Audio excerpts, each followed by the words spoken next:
You're listening to the iRacers Lounge podcast, where we discuss everything iRacing in a casual setting. Enjoy.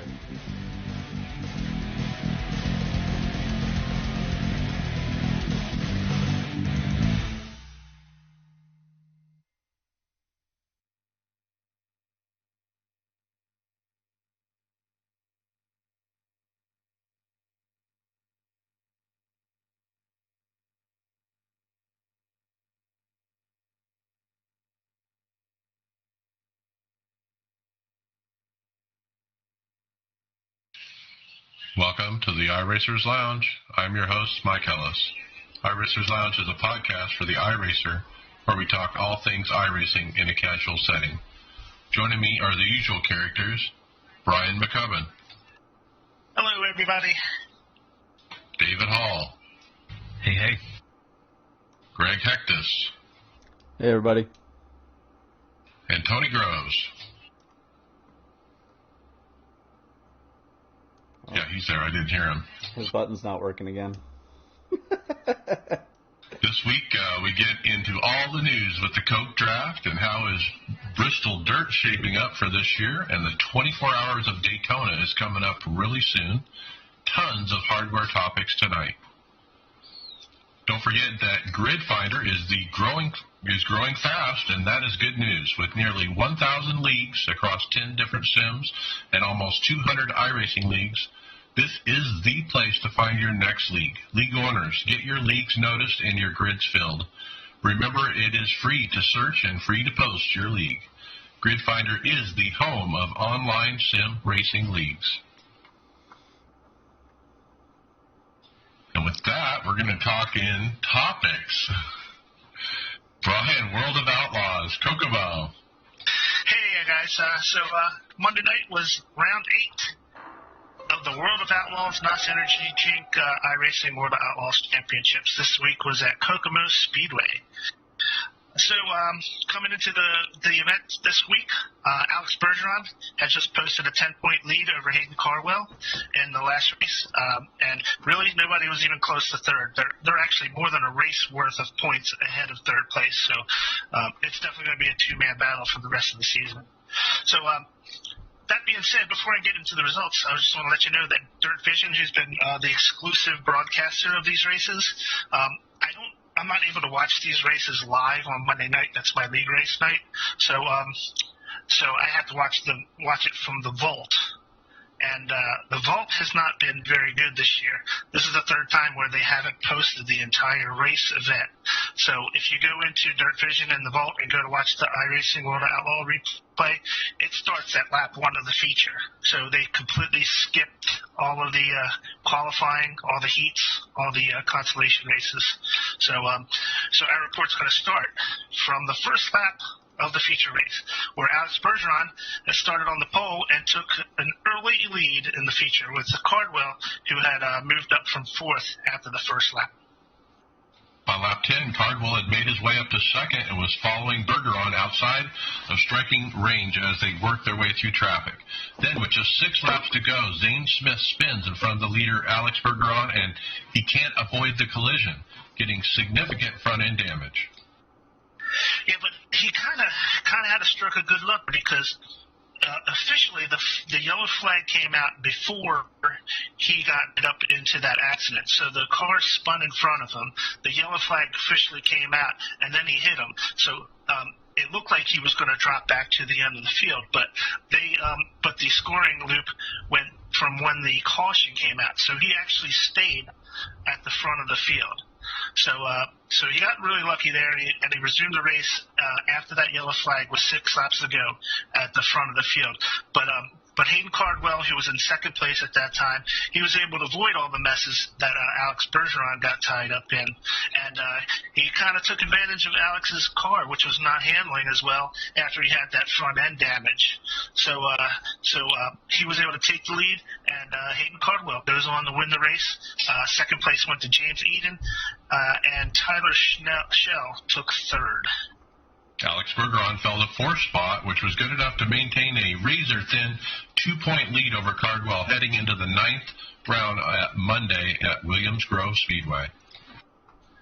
Yeah, guys, so Monday night is round 9, the penultimate round, where Alex Bergeron's got just a 2-point lead. Williams Grove is known to be one of Alex Bergeron's best tracks. So that ought to be a really interesting race to watch to see maybe if he can put some distance between Cardwell going into the finale, which will be at the dirt track at Charlotte. So yeah, this next round is going to be really interesting. And, man, it's like it's going to be shaping up to be one heck of a finish to this season.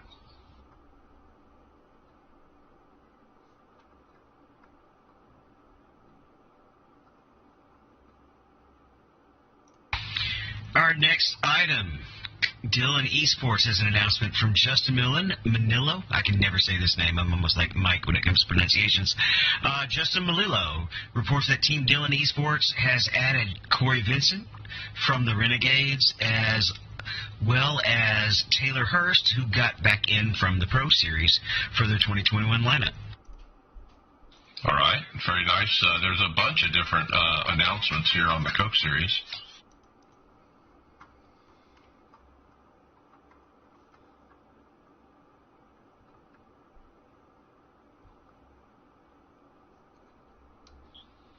So, guys, looks like Dead Zone Racing has landed some two really good drivers. Ryan Luza, who's like a perennial Coke Series championship contender, as well as Dylan Duvall. So they're really stacking their team over at Dead Zone Racing. Yeah, and we talked a little bit, Brian. It's confusing the front end teams and the back end teams. So this Dead Zone is a back end team. Remember, they're not part of the draft. The draft teams, they take 2 drivers only.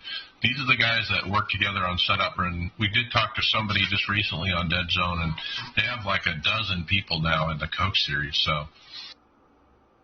Yeah, but Ryan Luza is a huge get for any team. I mean, that's as top of line driver as you can get. He's always right in the mix with the championships. Always seems like he wins a handful of races every season too. Yeah, he's always been there at the end in the final, going for it seems like. So, yeah, that is a big get for them for sure. So this secondary back-end team is kind of like what Elliott Sadler was leading up to this year before he got into as a main titles team. Yeah, there'll be a front-end team and a back-end team, probably the only one like it. Especially with VRS not being no longer a sponsor of any of the Coke teams, right? Yep. What's the next one, Greg, we got? So we got Kligerman Esports posted up on his Twitter. It actually was a nice video, too. I don't know. We don't have the video here, do we? I didn't like the videos because they didn't have the names. I was like trying to figure out, okay, who is it? But some kind of corny video. But we got the post after that. It actually had the names. Yeah. So it says we're happy. We're beyond happy with the matches for 21 for this year. Who would you have swiped on? So if you're watching his thing, it was about swiping on an app trying to pick a driver, and I guess he's got Bob Bryant and Isaac Gain. So perfect pickups there for Kligerman Esports. Gets the pro champion, and then Bob Bryant, who's been in the series for a while, hasn't he? Yeah, a good mix of a rookie driver with experienced driver, right? Definitely will help out. Yeah, and so if you remember, this used to be Kligerman, Burton Kligerman, right? And Kligerman has taken over as the sole team owner. Jeff Burton had bowed out of this series and let Parker take over. So this is his first year as a solo team owner, man. He landed some pretty good talent there with Isaac Gann and Bob Bryant. You know, like Mike was saying, it's about as good a mix as experience and youth as you've seen in this series. Now, it's actually called Kligerman Sport. They used to be eSport, and he dropped the E, and I don't think I'm going to get used to that. It'll probably be Kligerman Esports to me. like the Coke Speedway, right? Right. It's always going to be the Busch Series, guys, or, yeah. The next one, Stuart Haas announced their drivers, Graham Bolin and Dylan Duvall, for their roster. Not a bad pairing. should be interesting how they run. I'm kind of surprised that the one guy who works at Stewart-Haas Racing, what's his name? But he's a shock fabricator, but he's also a Coke driver. It looks like he's going to a different team, and I kind of didn't see that coming. It wasn't Graham Bowen, wasn't he with Joe Gibbs last year? Joe Gibbs, right. He drove the 18 car. Yeah. So that seems like a tough team to leave, Joe Gibbs. But Stewart-Haas is no slouch either. They're a very good team as well. And we'll turn to Tony and see if his mic works for the next one.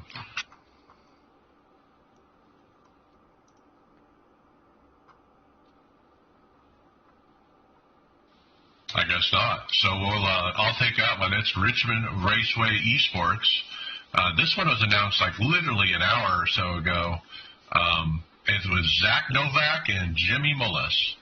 And now, if you recall, not in 2020, but I think it was 2019, that was the original pairing for Richmond Raceway Esports back then, too. So they actually brought their drivers back. I thought that was kind of neat. Well, how about this video, Mike? This one's a little better done. You can actually see who it is. They got the names up there. They got the whole 9 yards. A little bit of flash for Richmond Speedway even. Yeah, I did see that. I did hear you this time. All right. I think last year was the first year that Novak and Mullins were together, because it was the first year. Yeah, they weren't together the year before, because the year before was when the teams kind of drafted the drivers, so they didn't really have any say. And if I'm not misunderstood, I think Jimmy Mullins and Zach Novak are really good friends, and I think they kind of orchestrated them being on the same team last year and again this year. Makes sense.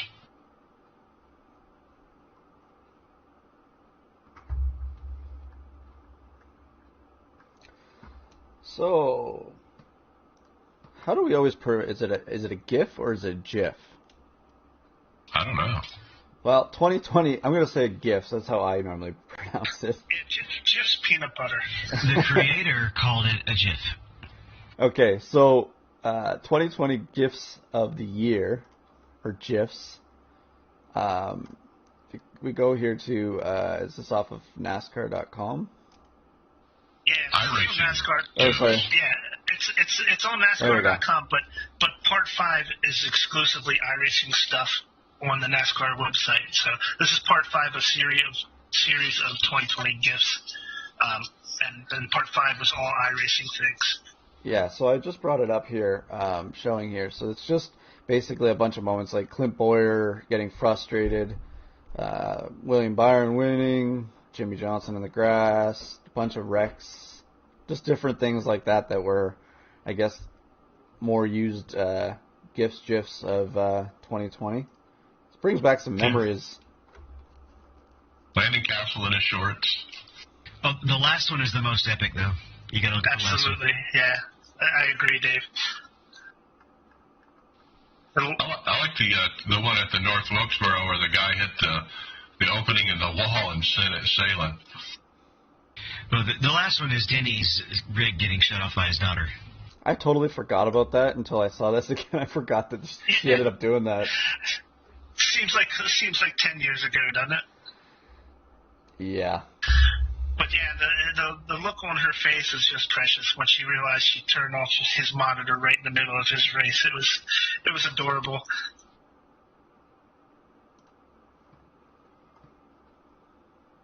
Yeah, she looked like a little, like, oh no, I'm in big trouble. Yeah, exactly. If she could swear, she would say oh something right there. I wonder if Denny told her to go play in the dirt. She may have. Speaking of dirt, Bristol Motor Speedway posted a video of what arrived at their facilities today. This is from a couple of days ago, but it shows a video of dump trucks dropping off loads of dirt for their NASCAR dirt event coming up this year. So So in that thread, Aaron Bearden asked if there was any chance of Bristol Dirt on iRacing for this year, and Steve Myers responded to the thread by saying, already being worked on. So guys, it looks like the Bristol Dirt may be here in time for that race, which I believe is at the end of May, or end of March, is it? I wonder how long it takes them to put this all down, because obviously it's January, right? So we're looking at 2 months away. It seems kind of early, doesn't it? It does. Yeah. It's the next event they have, so might as well get it in place. Now, what you see there on screen is actually sawdust. So they actually brought in a layer of sawdust, covered the entire track with it, and then they put the dirt on top of the sawdust. I wonder what the Protect it. I wonder what the cost of this would be. Just the amount of truckloads and things like that, and machinery just to move this stuff around.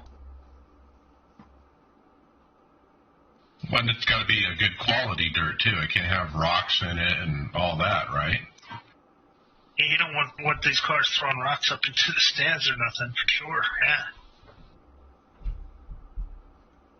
Well, it's good to hear that iRacing is definitely, working on getting a scan, and that'll be good if they can get it out in time for the actual race. Yeah, and I looked into to the World Outlaw stuff, and they actually have events at Bristol the whole month of April. So after the guys from NASCAR are done at Bristol, they're going to be keeping the dirt there for at least another month, while World Outlaws just holds basically one event after the next all month of April. So they're going to be getting which only makes sense to bring all this, spend all this money to bring all the dirt in to have one race and then clean it all up. You might as well use it for as much as you can and get as much out of that before you clean it up for the next NASCAR race at the end, towards the end of the season. We've been talking, if you run for NIS, how you're going to have to be pretty good at road because there's the increased amount of road circuits on the NIS schedule. But hey, you got to be pretty good at dirt oval too, because you got to get a start there and a finish. And I'm not very good at it, but I do run some dirt oval just to try to learn it. I guess I should try some more. It'll be interesting in a cup car. It's a whole different beast than say something like a late model or street stock. Right. Yeah. I've raced the trucks when they had the Eldora races there, and it's different than running a dirt car. I've run a lot of the sprint cars and stuff on dirt ovals, but it's really much different to drive on in a stock car. It's so you got to be so gentle on the throttle, getting around those corners. It's really a little bit different, but it's something that you're going to want to work on a good bit before that race comes up.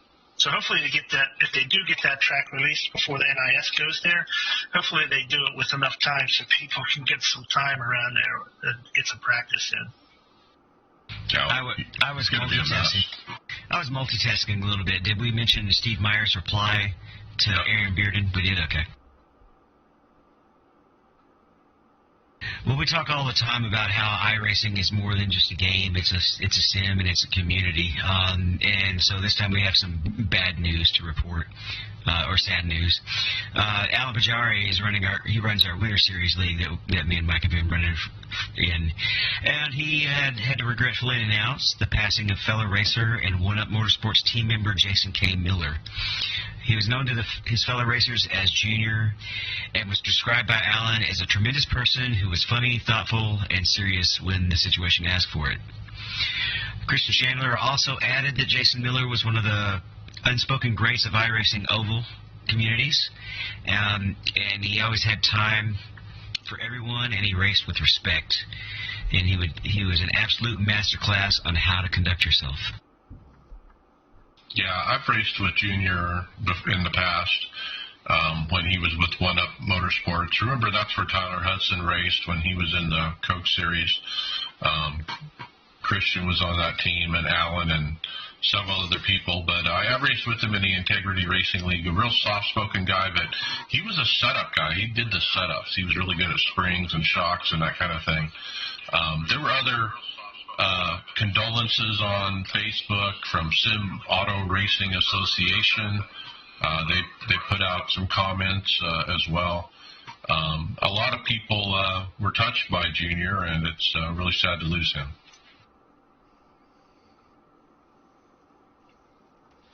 Yeah, it's a sad story all the way around. And the way that everybody found out about his passing was actually from his parents. His mom and dad actually wound up having to use his account to announce to all of his friends who'd probably been asking him where he's been and stuff, because he had been in the hospital for a little while before his passing. So they probably were texting him or messaging him how he's doing, and his parents are the ones who had to write this letter to let him know, of the sad news that they broke to all of his friends. Yeah, Jacob Fife posted on Twitter, sorry to hear for his passing. He was such a great person to race with in Integrity Racing League. Prayers put to his family and many others. So Godspeed, Jason. Next up, let's talk the Porsche race. Before it started, Apex Race Team announced the new Rahal Letterman Lanigan Racing Esport team will have Kevin Ellis Jr. and Zach Campbell as its drivers for the 2021 Porsche Tag Heuer Super Cup season. And what a timely announcement, because guess what? Kevin Ellis ended up doing it and getting it done. Yeah, not long after that announcement, Kevin Ellis Jr., he goes on to win the opening stage of the Porsche Super Cup race, the Porsche Tag Heuer Porsche Super Cup race at Interlagos is where that race was held. With Max Benecke, he just narrowly edged out Mitchell de Jong in the third place for that race. So I mentioned last week that I was kind of excited to see this season begin, and yeah, I watched the whole thing. It was a really good race. Just guys, some of the things that I had noticed during the broadcast is that some of the drivers were saying that it was almost like restrictor plate racing on that track. It was very draft dependent. Cars kind of would get in line, and it was a little tough to pass. So that's one of the things that I remember hearing them talking about on the broadcast, as well as they were really surprised how well some of the rookies were doing in that race. So there was, I think, fifth place was a rookie. Yeah, so it made me think of this Coke season coming up, because there's a lot of really good rookies coming up in the Coke series.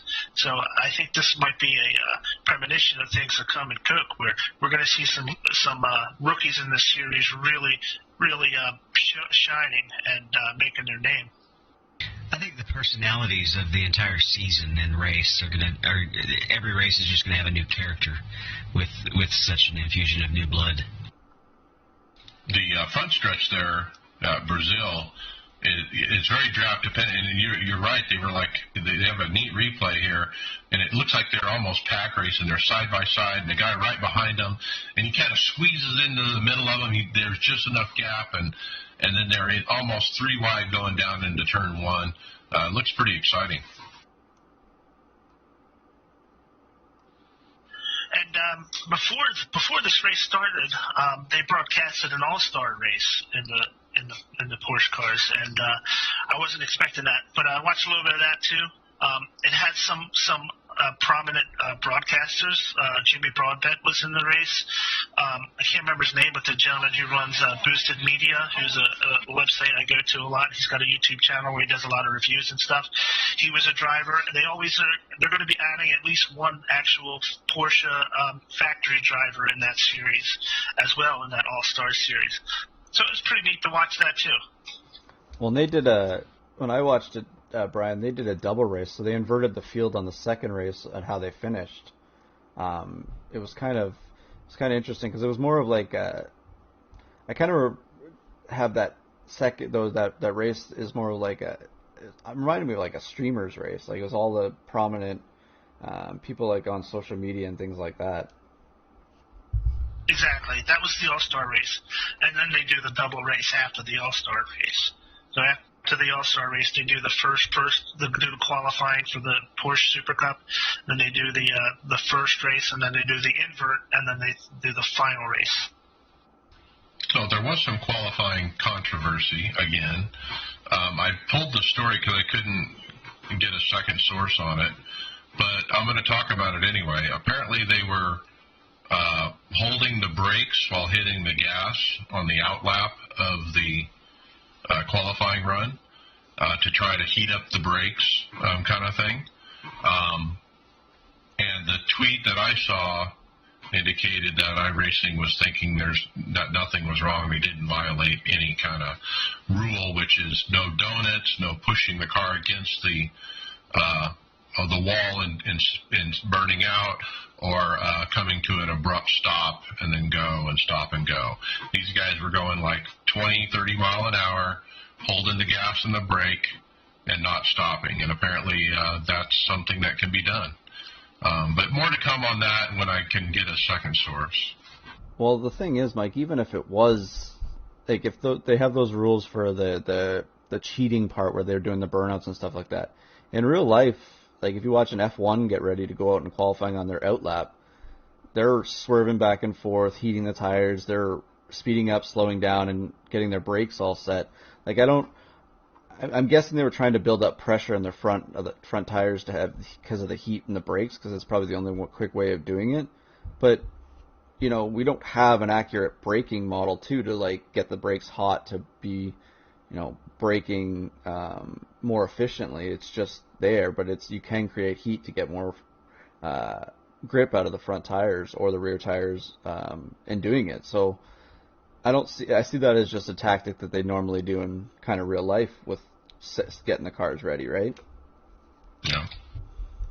Well, they specifically said it's not in the rules, and it's not outlawed in the rules, and it also is not getting detected by the anti-cheat system with the code that does detect the other methods that are listed in the rules. Yeah, but who's to say iRacing is not going to make another change? So with them all doing that this week, maybe that could be something they add. I don't know. That's pretty standard in racing. You come up with something, and then iRacing or whatever sanctioning body says, okay, well, you can't do that anymore. That's a natural evolution of the arms race of the sanctioning body versus the racers. Yeah, you ain't cheating, you ain't trying, right? Couple quick notes from that Porsche race. Also, last year's series champion Sebastian Job, he actually got a disconnect in the middle of that race. He was in the top 10. He was pushing forward, and he got a disconnect and wound up finishing 2 laps down. So he got no points in that race yesterday. So that's a heartbreaker for Sebastian. And the series champion the year before that, Josh Rogers, he actually he was trying to make a pass on the inside of a car on a right-hand turn, and he jumped the turtle and wound up crashing the car, himself in the car next to him, and he actually fell back to the 21st or 22nd, somewhere around there. So Josh Rogers just got minimal points in that race. So man, this series opened up real quick this first week with somebody who's never won this series championship for. I think I have the next thing we have here about this, Brian, too, is I think it's on that video. You can see that incident happening with Rogers. It looks like it's on the opening lap. It looks like, because I think it's his car. I can't tell from the video, but it looks like it might be his car, but I could be wrong. But anyways, Kevin Ellis, his race was a crazy race in the first place, because I guess he started from P13, and he posted up on his Twitter the replay of his first lap, and that's, man, it was an interesting first lap that showed up almost. Do you guys notice in the one part of the video, is his screen glitching on the right side there? Did you notice that? In the grass goes away. No, I didn't see that, but he was making hay on that first lap, getting positions for sure. About the 130 mark, it looks like the grass is missing. Yeah, it's all blue right there. Yeah, I saw. No, that's actually part of the track. That's actually in the track. You could see it from you could see it in the actual broadcast. They actually race up on that blue surface, whatever it is there. They must have changed something on that track. I don't remember seeing it, but I wasn't paying attention as fully to the race. I was kind of listening to it the other day, so that's interesting to see that. But what a first lap from the winner, Kevin Ellis.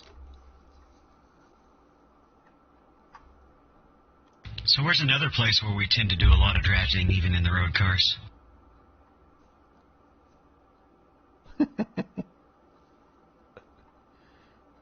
That's a swing and a miss, Tony. Sorry, well, that kind of got lost. I saw this. You guys put my name on it, and I got a little excited because, well, this is how I would like to practice for the 24 hours of Daytona. But Casey Kerwin posted up on the Twitter that his testing is going well, except they're just kind of sticking to the ovals, and looks like they're having a heck of a time. Draft practice, right? It's important. Though they must have had penalties turned off or something because they were running right through the cones. It was in the road course configuration. It could have been at the end of their practice. They could have just finished it off that way. But all right. Yeah, it looks like they were having a good time, really. I think that was the case. It's amazing how well the LMP was pushing the Corvette there. It looks like there was about 14 minutes left in the practice. That's plenty of time for shenanigans. So neat little practice. Mike gets to tell us about the details. The event is not this weekend, but next, so it's coming quick, guys. So next 22nd through the 24th, there's 2 time slots, the Friday night and then the 8 p.m. Eastern, Saturday, 8 a.m. Eastern. So if you guys choke on the first start, you can maybe make the second start. I think we're shooting for the first one, guys, right? But D license 4.0 or higher, which means C. Some people had to kind of work for that the last couple of weeks on our team. Weather dynamic split is by iRating, field size 55. And what do you guys think? Are we all set for this, or we got our teams decided? Yeah, it looks like we've got a couple lined up. We've got kind of the iRacing main team, which the Tonys are forming together, and me and Greg are going to link up with the Elite West guys and have a. So we got 2 pretty large teams, which means everybody's going to have a lighter race load.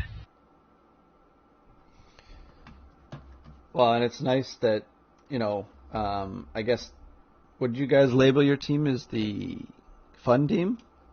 We are the fun team. That's right.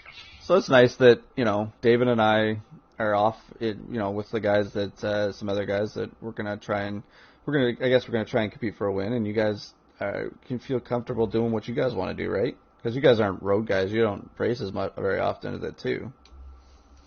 We're going to try and not crash on lap 1. Anything after that is a win. The ultimate, what is going to determine how just about everybody finishes is always whether you have to sit in the garage or not. Even the one that we almost won a couple of years ago, the car was hurt, and we had lost time to that, and also the car just wouldn't go as fast. So yeah, keeping the car clean is the secret, whether you're fast or not. It's just don't wreck. There's no cautions, nothing that regroups everybody. Couple of tips, though, for everybody out there that plans on running this, especially if you don't have experience in multi-class. IMSA is there next week. You have to get up to B class, but IMSA is there next week. Run some and just get used to especially if you're going to run like the GT3, get used to how quick those LMP2s close down on you, and they will dive bomb you.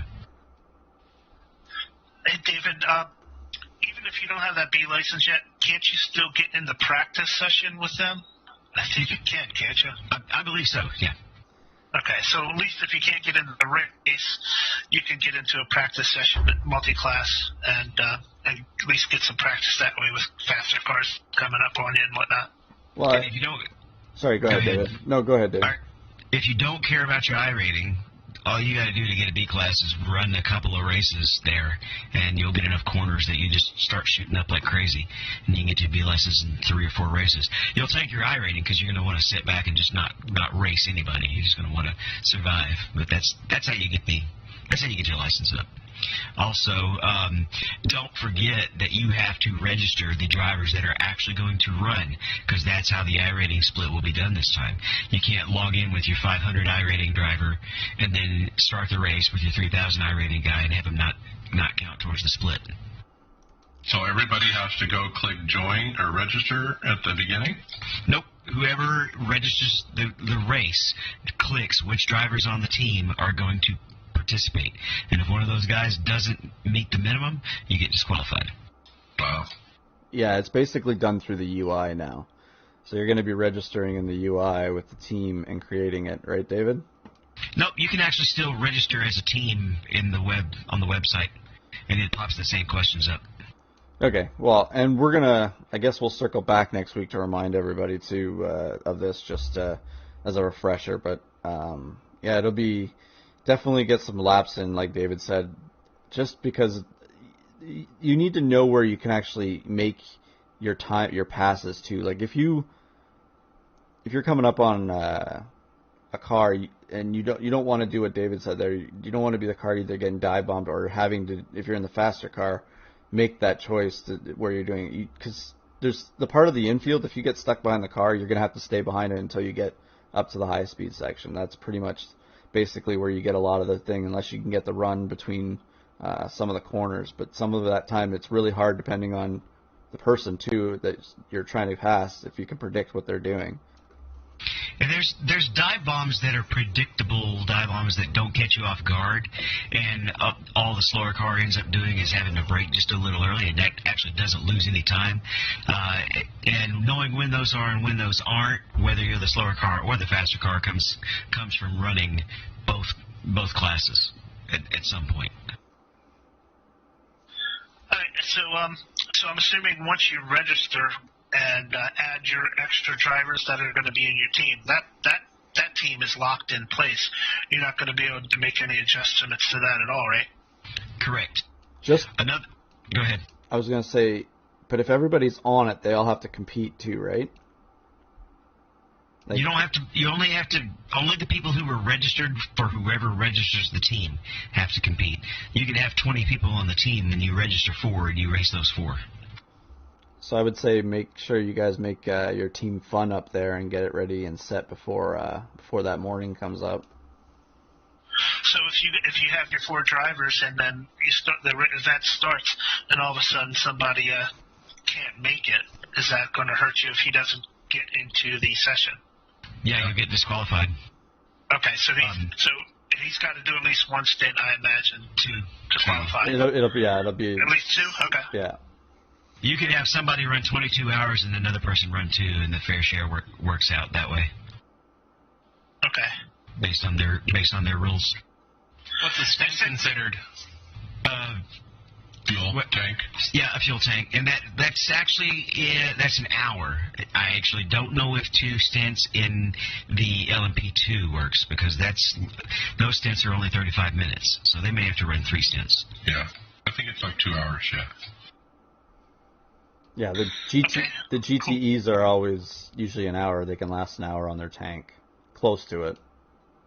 We talked about a couple of years ago a spreadsheet that we used to plan it, and we've actually already got the one running for Elite West, and 4 of the drivers have already marked their times that they're available, and we've got the lap times after in yet. Yeah, Greg, he's pointing at himself because he didn't. I didn't. he probably will, like the day of the race. But yeah, we've got that all set up to sort it out. But we've talked about. I'm going to transition just a little because we're beating on this one a little bit. We've talked about recently that we know Christian Chandler's new role at iRacing is focusing a lot on the balance of the cars, and they do have that balancing done for the Daytona event. One might ask, why balance for just the one event? Well, a major event like this, even though they may balance the cars to work for a whole series, they may still make a change for a specific race too. And the real series does that as well. So Brian's going to tell us a little bit more of the specifics. Okay, guys. So here's how the cars are going to be adjusted. So in the GTE class, the BMW M8 no change at all. So no weight penalty, no power reduction, nothing. The Corvette is going to get a 5 kilogram weight added to it. The Ferrari 488 is going to have a power reduction of 1%. So the Porsche 911 RSR is going to have a 5 kilogram weight penalty and a power reduction of 1%. So that's the GTE class and how those cars are going to be adjusted for balance of power. And in the GT3, the BMW M4 will have no adjustments at all, but the Lamborghini and the Huracan GT3 will have a 10 kilogram weight penalty and actually have a fuel limit of 99%. So they're really hitting the Lamborghini hard with the weight penalty there. Which matches up with what we saw a couple of weeks ago when they were testing these cars and the Lamborghini was faster in a lot of categories. You would expect that one to get the heaviest penalty, and it did. I also, sorry, David, I was going to say, I wonder why, if they're penalizing it more because of,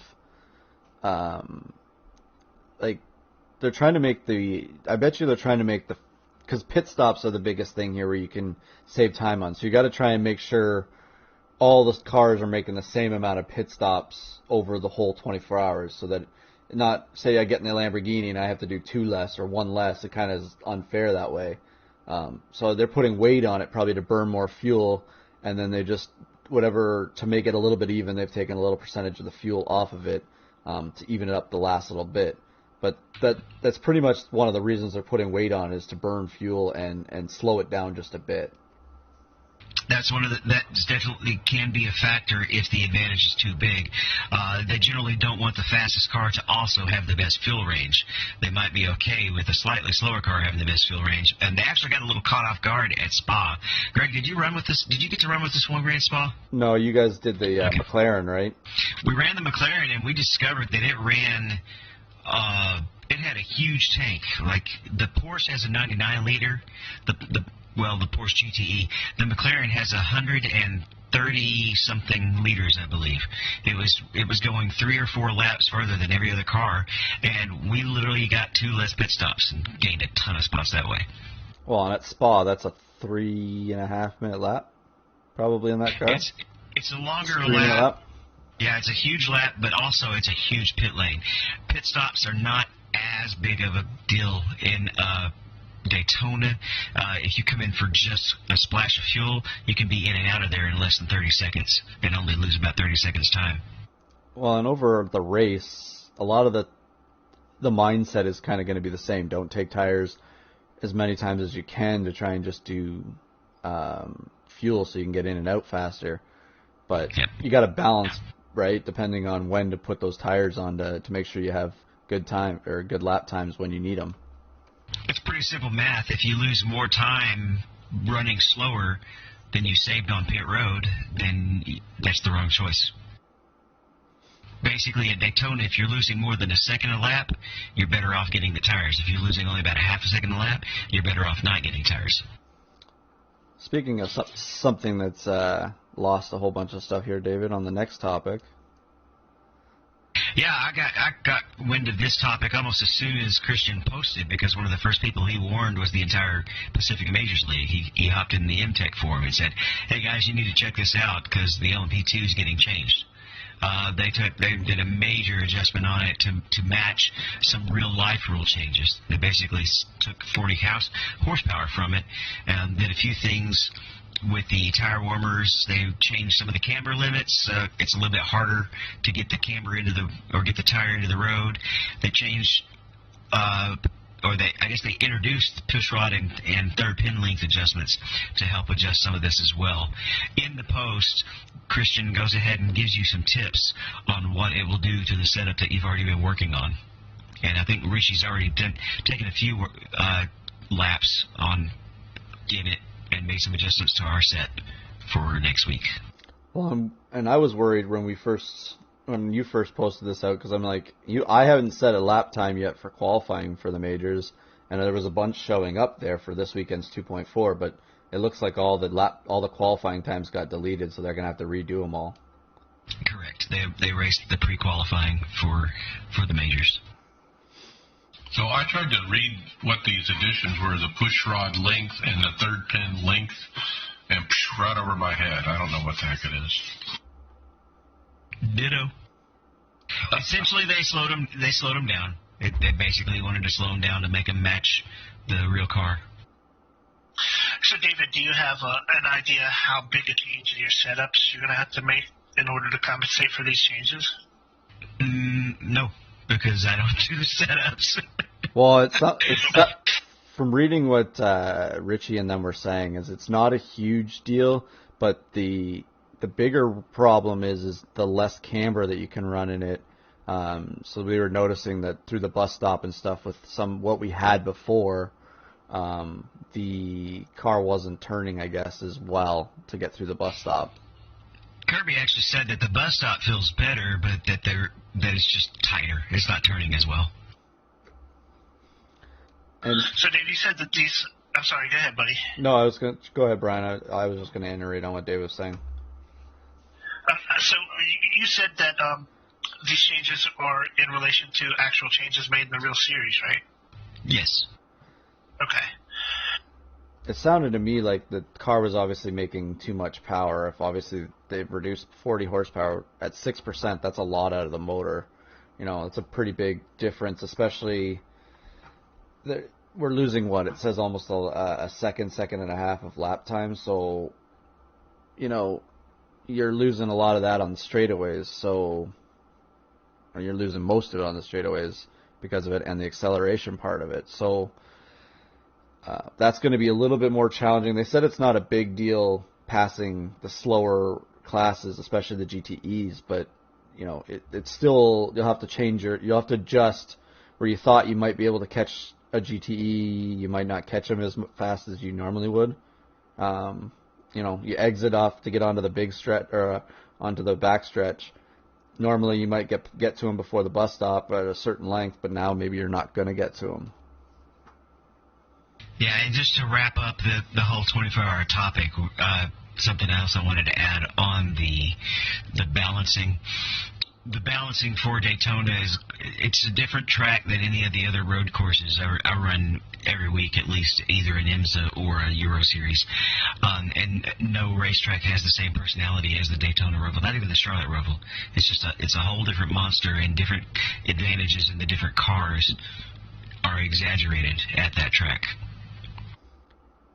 I think it's such a unique track because I associate the long distance races or like 24 hours to a longer track, right? Not, Daytona's a quick lap. It's not, you're doing a lot of laps in that 24 hours, especially in the LMP2s. We're calculating 790 laps, or 99 laps, I think, if everything goes right. So, you never know, we might have to stretch some of that fuel. Well, here's something that I guess last week it was a stretch for us to talk about, but now it looks like, Mike, you posted this up on our thing here. So Denny Hamlin posted on a tweet out in response to, I guess, Bubba Wallace posted debating on whether to update his iRacing account. Haven't used it since he rage quit. All this SLM talk from Landon Huffman got me itching. Denny Hamlin posts, "Hey driver, I think you're gonna have to #pro invitational." So Mike, you took that. Confirmed to me. Yeah, so it's just kind of interesting how he quickly did it that way.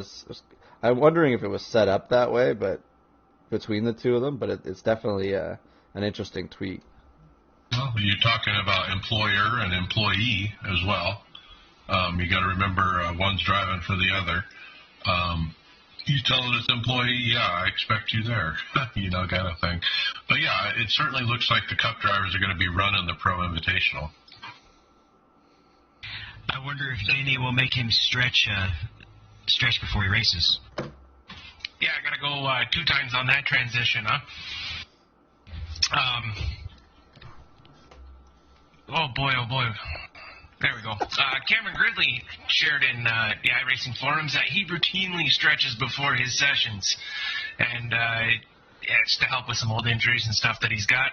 I was kind of wondering if others do that. I know personally I'm kind of in the same boat. I got issues galore, lots of fun when I was younger. I don't always have to, but if it's rainy or cold weather season, I got to do a little stretching and crack into some joints to get them loosened up and just to be able to sit down for a couple of hours. So once in a while for me. What about you guys? I stretch to reach to get my drink from on the desk that's the 12-ounce curl. Yeah, about that, and maybe to turn my wheel on is a little bit of a stretch, but even that. Well, they did vote, 225 votes. 74% said nope, and 26% yep, they do stretching before driving.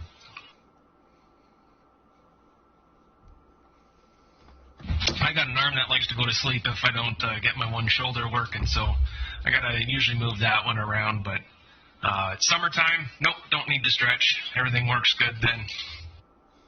When I read this, I was thinking it's not a bad idea to do it. Maybe I need to change and start doing it, because there's times when I get out of a race and my right shoulder or somewhere outside of my arm is sore. I've got a lot of force feedback in this wheel, and in certain races, certain tracks, I walk away kind of sore. So maybe stretching would help that. Mike, you're not going to take that stretching time out of your practice time, are you? Ooh, then there's nothing left, right? Touche, huh? I've noticed I've been stretching sometimes when I strap my seatbelts in and I can't reach something. So I stretch this seems like a single problem for Brian. I think our episode title is going to have something to do with stretching for sure this week. Did you have to stretch to get to your wallet to pay for all that stuff, Brian? Man, that flies out pretty quick, actually. Stretching the bank account. There you go. Stretching my retirement. All right, next up, a community iRacing Discord. Eric Burrell from Lazy Days Racing has set up an open community Discord channel for racers from every corner of the world to chill, talk racing, and have a place to race anything they want. He did put it up in the forums, a Discord invite. I went ahead and joined it as well, and just to try to get into the conversation. It's always good with the different kind of media platforms, deplatforming people and people moving from one thing to another. Why not start another one? So jump in, guys. So you said you're in there, Mike, right? I did join it and looked at some of the posts the first time I saw it. Yeah. So what's your thoughts on it so far? I haven't logged into that yet. I'm kind of curious. It's kind of like any other Facebook group on iRacing, where people are talking.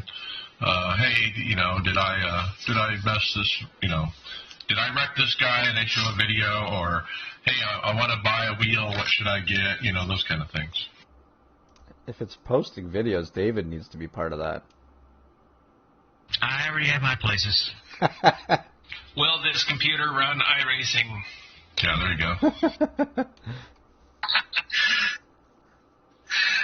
So there's some other ways that you can get information from iRacing. If you go to iRacing.com, Tyler Hudson, he announced in the forums that if you go to iRacing.com, you will be prompted to ask you if you want to get text to your mobile device directly from iRacing. So if you go to iRacing.com, it'll ask you get texts from iRacing. You can sign up for it by just putting in your mobile number, and then then you can option whether you want to get text notifications regarding championship live events or special offers. So you can select each of those or one of those individually, however you want to do it. So if a race comes up that you forgot that you wanted to watch, you will get a text and say, hey, Porsche race is coming up. Don't forget, check it out. So I don't know what special offers they get. It seems like they're kind of limited on what special offers you ever get from iRacing other than Black Friday deals. But maybe there's some other things that they're getting ready to gear up on. So I did wind up go ahead and sign up on that. I haven't gotten anything yet, so it's not like it's gonna bug you to death. So it seems like so far seems like it might be pretty cool. So I did it, and next time a big race comes up, I expect to get a text to let me know about it. They need to include a text that goes off about 2 or 3 hours before the downtime, so you don't sign up for a race and then have your heart broken when you're leading it and it shuts down 5 laps from the end of the race. I wonder if they'll text you, let you know time zone changes for daylight savings, so you don't miss races. Ooh, there you go. That's a good idea. Eventually. What I realized when I went to sign up for this is I have not been at iRacing.com page in 10 years or something. I don't know how long it's been, but I realized I've never go to that website. We're always going to members.iRacing.com, and I just never have gone to iRacing.com, and it was all new to me. I was like, wow, I haven't seen this in a long time. Well, we associate the main members page as the iRacing.com, right? That's kind of how I always thought. Yeah, I know there's a separate site, but I always, once you're a member, do you really need the site? Well, you're right, Greg, because when I first saw this article or this post, I immediately went to members.iRacing.com looking for the place to sign up. And then I had to look again, and no, it's at the front page, the iRacing.com. Why wouldn't it be, sorry, Brian, why wouldn't it be part of the members part, too? Well, because you can still watch these races on YouTube and whatever for the championship series without being a member, That's true. If you just like watching some of these races, I guess. I was just thinking for that way you don't have to be having both, right? Like you could be signing up. They're just limiting to one place to sign up from. If you don't know, at least it would be on the page that you're always on as a driver. I don't know. I think a lot of drivers are going to miss out on this because they won't ever see it. Just like I said, we don't go to that front page.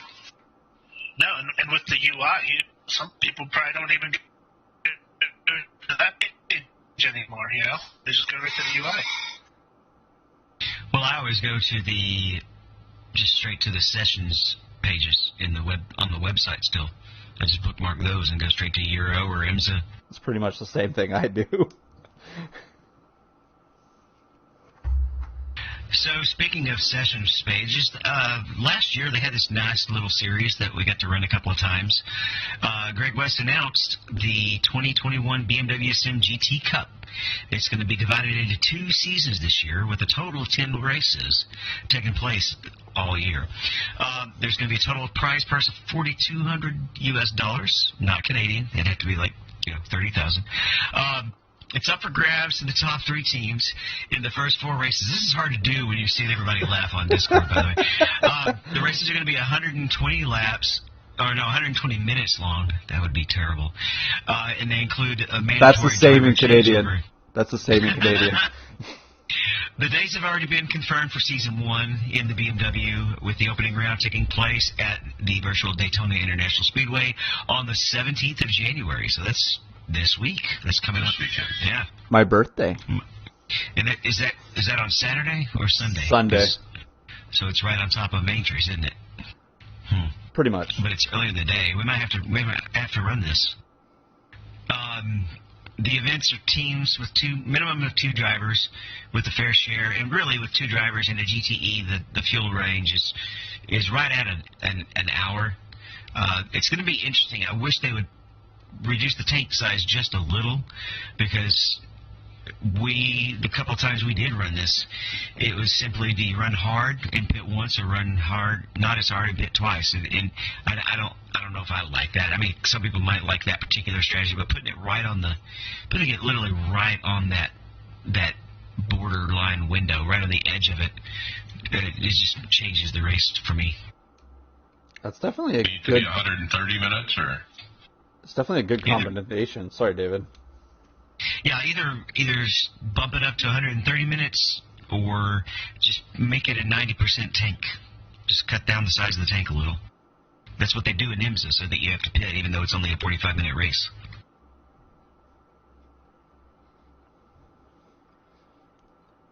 We'll have to talk about that one, I guess, David? Yeah, we'll see. And there is definitely a lot of stuff going on this weekend. What time is it at? No. I'll have to check. Well, how about them iRacing colors back in the winner's circle at the Chili Bowl? I mean, it's probably not too big of a surprise that Bell put it into victory lane, but yeah, he put the iRacing colored midget. I think that was yesterday, was it not? Race of Champions one. That was 2 days ago, actually. Oh, 2 days ago. Okay. That's the very paint we talked about in last week's show. I love that paint. Looks good going sideways. Since he's doing it on purpose, yeah. Okay, so I got the next one. This was a meme I put up in the chat, and I'll kind of describe it, but basically it's got the COVID-19 rioting and politics kind of kicking down on me, and then somebody comes up to embrace me and hug me, and guess what? It's iRacing. And I put this in the chat, and I just tried to remind the guys, with everything that's going on in 2020, it was such a crazy year. The way it ended, with the election and everything, and the lockdowns and everything that's happened, we are so lucky as sim drivers to have iRacing to turn to as an escape and to forget about those things, to jump in the car and experience the thrill of competition. And, man, we need to be happy about it and embrace it. And, boy, we're so lucky because a lot of people don't have stuff like that. It's definitely nice to even have, iRacing obviously gives us this platform too to be able to talk about it, but it's just something I like to, when I come down here and put on my VR, I just get to leave the world. Technically, I get to be in my own and have fun. It's definitely the best place where I like to spend my time just to get away. Yeah, you're right. iRacing is more than just a racing sim. It's a community. So many people are stuck at home this time with all what's been going on. They're not really going out and interacting with other people as much as they normally would. Well, within the iRacing community, as far as that goes, we can still talk to each other, and have friends, and be able to interact in a way that's a lot of fun that kind of makes you forget about all the nasty stuff that's been going on recently. Yeah, it's been great. So just don't forget that, listeners. We're having fun. A lot of people aren't. Embrace it. Well, iRacing might not be having too much fun right now because the curse of iRacing may have struck again. Apparently, Barcelona, the track that iRacing just released this past year, has got a change in Turn 10 for the new season. So in 2020, the Turn 10 was a little bit shaped a little differently. It was more of a narrow turn, and in 2021, they've actually opened up a bigger sweep arc that goes around that same section of track. So So iRacing might be looking into updating that track for the new configuration. We'll see. But man, just had that thing released within the past year, and already it's changed from one year to the next. That's tough news. Well, not only that sweeper around the red section, Brian, is wide. It looks like it's actually narrower than wider. But look at the next right-hander going up towards the top of the picture. That cuts in a lot more drastic than it was last year.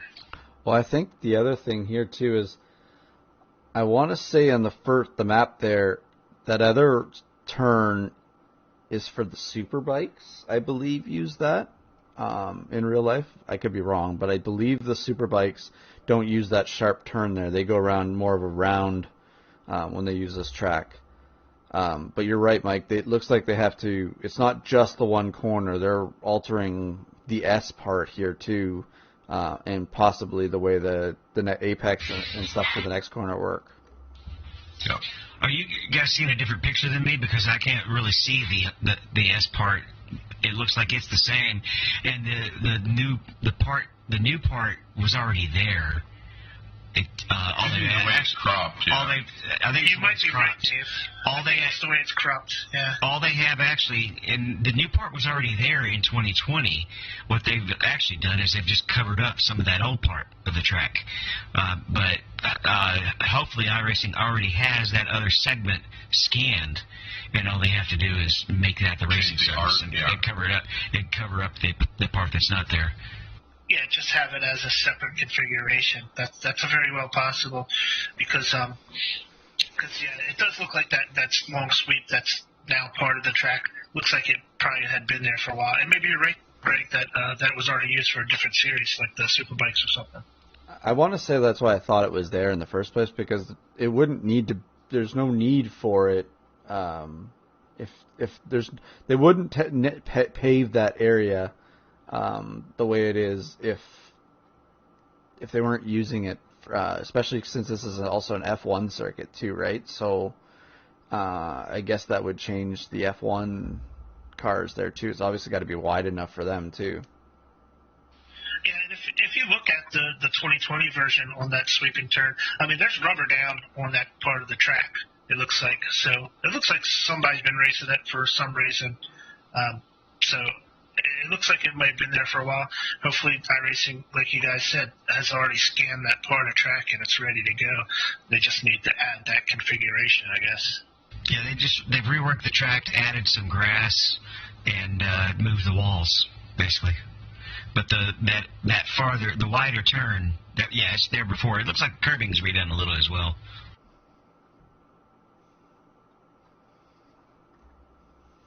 So something that they didn't patch in the current patch that we're going to talk about, patch 3 for season 1.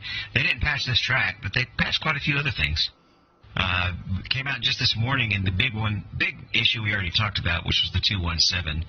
They did make a change for hosted sessions, and they also fixed a bug in the 3D car viewer, which I'm pretty sure I've encountered.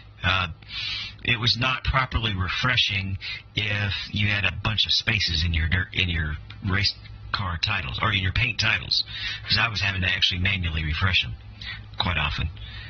Looks like they fixed that.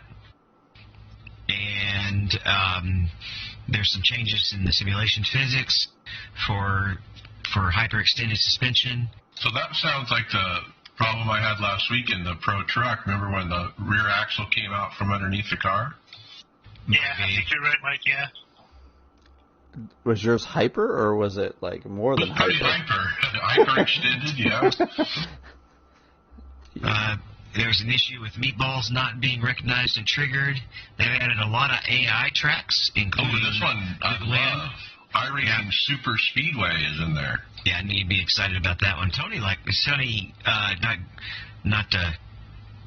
other Tony Groves. Am I getting my Tony Rochette? Tony Rochette. I'm getting my last names mixed up. I always do this, and they get mad because I spell their name wrong too. Yeah, he likes to run that AI a lot as well. They've added him for a couple of cars. We saw this just last night in the Winter Series race. The pace car just went up and committed suicide against the right wall as it was leaving at Bristol. They fixed that issue. This fixed the meatball flag. I've had that where it didn't say I needed it to get fixed or anything like that. But how about this next one? The spotter is going to announce to lead lappers when there's a lucky dog coming or free pass cars coming up behind them. If they finally fixed that, that's been around for almost a year now. I know, finally. But they haven't. Did the spotter used to do it too, Yes. or Yeah, was it just on the definitely. screen? Okay, yeah, it was was. lucky dog. I don't think they talked about free pass, but Well, free pass equals lucky dog. It's the same well, thing. wave around. I guess I'm thinking Wave around is different, but they don't. They're in front of everybody. Right. What happened is when they optimized the cautions on the big tracks, cut them down to 2 laps around instead of 4. That went away. So, and then a lot of other little small fixes here and there. A lot of balance issues with the cars and some tweaks at a lot of the tracks as well. And setups, a lot of setups for the Cup cars and various oval cars. Well, they're got to be getting ready for the next season, right? And some changes at Daytona for the 24 hours. Some track surface bumps have been smoothed. Some tire walls have been grounded. On the road course, they smoothed the vicious bump at turn 6. And I think that's where you come up onto the oval turn 1. That transition has been smoothed, apparently. Yeah, when we were running the Radicals race in practice, I spun out there a lot. If you just come out just a little too low, if you're trying to hold it low instead of letting it swing out, it would send you around. Yeah, that's the one that usually in the GTE and the LMP2, the traction control kicks in when you're kind of getting out of that corner.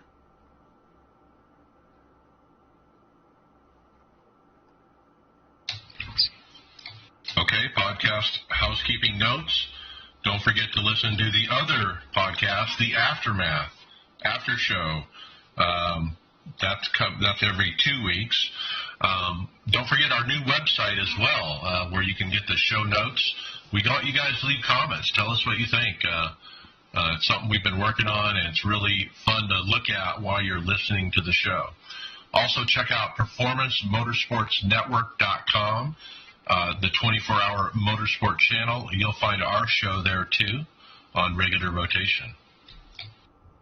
Hardware, software. First one up there is a really nice wooden rig from Rock Solid Rigs. And this one is kind of in the theme of...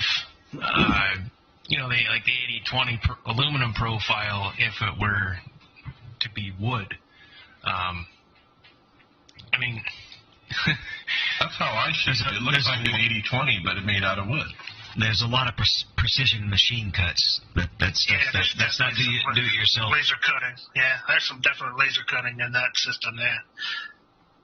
Oh, yeah, absolutely. But this is like, you buy this and just, put it together. All the hardware's included. And you don't need any tools. It's, as you can see, like it's got all those, those screw and dials to lock everything in place. You can adjust this thing, any which way to Sunday. You can set it up exactly how you like. It is, a really neat looking design that they went with. A lot of these design choices that they made was they likened it to strengthening an aircraft with the choices of angles and how they do things. So it's supposed to kind of replicate that type of strength. Apparently nothing moves. There's no vibration, that you can feel through the, seeing the monitors and stuff like that. And everything, you buy everything kind of separate, right? So you buy like the base, and then, you buy your monitor, your single monitor mount, and you can add on, to make it triples, or have the fourth monitor up top. And so I totaled it all up just out of curiosity, and it comes to 713 pounds which works out to just under $1,000 US. And kind of wondering, like, is that really any cheaper? I mean, anybody outside of the UK can't get one of these anyways. They don't ship them out yet, but that's supposed to be coming soon. But I'm not sure if this one really would add any value over an 80-20. I think it would only just be if they like the wood better than the 80-20, just as a style choice. Right. It almost looks more like a piece of art than anything. You know, it's so well designed and put together. It looks like a piece of art. I'll give you an analogy that I think in my head when I see this. To me, it looks like the difference between a steel roller coaster and a wood roller coaster. You know, one might be a lot more practical to make a better roller coaster, but the other one just has such a cool design and feel to it, like the wood roller coasters do, where it might not be the most practical product to make a roller coaster out of, but it still has that awesome design and engineering that's done to it. That's just, in my head, that's what I see when I see this. It's just like a different way of building it that might not be the absolute best material, but man, it is so cool and so artistic looking. I think it's a beautiful system. Well said, Brian. I can't add anything onto that. You wrapped it up nice. What if you did a nice stain, like a dark oak or something, or maybe a real bright matte paint, you know, make it all blue? I wonder if it's, like, I don't know how, if pricings would, like, ever fluctuate with this, because, I mean, the wood market goes up and down. I work in the wood industry. The wood market is up and down a lot. I mean, obviously they're using, sheets of, I'm guessing it's plywood it's obviously a manufactured board, but I just think that with the prices of wood going up and down so much, is it really feasible as a business to make it this way too? I don't know. It seems expensive. It seems there's a huge markup. You look at how much wood is actually there, you know, and once the design is done and you just cut and your laser's cutting these pieces, I can't imagine how much it's costing them to build one of these, you know. They're not even building them. They're just packaging them up and shipping them out, you know. So the markup is pretty high. I think they would sell a ton of these if it was maybe 30-40% less, and they would probably still make a lot of money. I just think as a triple monitor system, what did you say was $1,000, Tony? It came up to? No, that's with everything. Everything that you see in the picture on our website. Yeah, that comes into just shy. Actually, what's the $975 US? Is that including the seat? No. Okay, so there's the one thing there. Like the seats probably, depending on what you want, you're looking between another 100 and 300, 400 for a good one. So that's where it kind of puts it out of the price. I don't think that $900 US is really that much for how much you get there, because that's the whole triple 4, like even a 4 monitor system. That's a pretty decent setup there. So it's reasonable, but it's still kind of like Tony said, they don't ship it out of into the States anyways or anything like that. But I just think once you don't have the seat on it, it kind of there's where it kind of goes away with the price. Well, yeah, and just to kind of go back to what Brian said, like this is definitely a design choice that you're going after, because the looks of this thing is very pretty, and I'm sure it's super sturdy. The type of plywood they're using is extremely thick, extremely rigid.